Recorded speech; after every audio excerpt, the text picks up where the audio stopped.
Jane Birkin n'avait qu'une seule idée en tête, remonter sur scène et promouvoir son dernier album intitulé « Oh, pardon tu dormais », paru en 2020, qu'elle avait écrit en collaboration avec Étienne Dao et Jean-Louis Pierrot.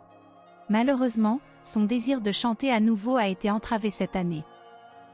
Après avoir donné des concerts en France et à l'étranger en 2022, la chanteuse a dû annuler et reporter de nombreuses dates en raison d'une fracture à la cheville survenue après une chute à son domicile en mars dernier. Selon les propos d'un proche rapporté dans Paris Match ce mercredi 26 juillet 2023, Jane Birkin s'est résignée à reporter une fois de plus ses concerts prévus au printemps, les reportant à l'été. Malgré cette situation, elle recevait de nombreux amis et membres de sa famille à son domicile et gardait la certitude de retrouver son public le plus tôt possible. Cependant, début mai, une nouvelle réalité s'est imposée à elle alors qu'elle se trouvait à l'hôpital Avicenne de Bobigny. Les problèmes respiratoires et les difficultés à se déplacer étaient tels qu'elle ne pouvait plus envisager d'assurer sa tournée d'été. Pour Jane Birkin, qui était toujours pleinement investie dans la vie, cette nouvelle contrainte de se déplacer en fauteuil roulant et de devoir demander de l'aide pour ses activités quotidiennes n'était pas facile à accepter. Toutefois, cette situation l'a motivée à puiser une nouvelle énergie pour surmonter ces épreuves, comme elle l'avait déjà fait à maintes reprises par le passé. Un autre proche de Jane Birkin a affirmé aux journalistes qu'elle était déterminée à remonter sur scène et qu'elle était toujours tournée vers l'avenir.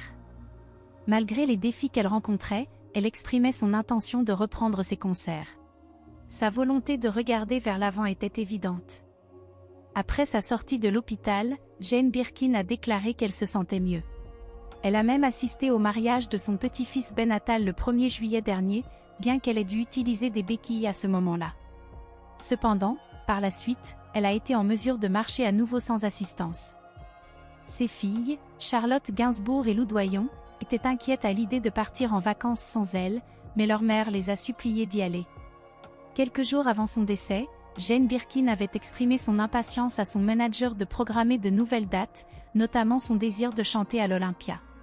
Cependant, le 15 juillet, alors qu'il se trouvait au Festival d'Avignon, l'interprète de « Je t'aime. Moi non plus » avait pris la décision inhabituelle de rester seule ce jour-là.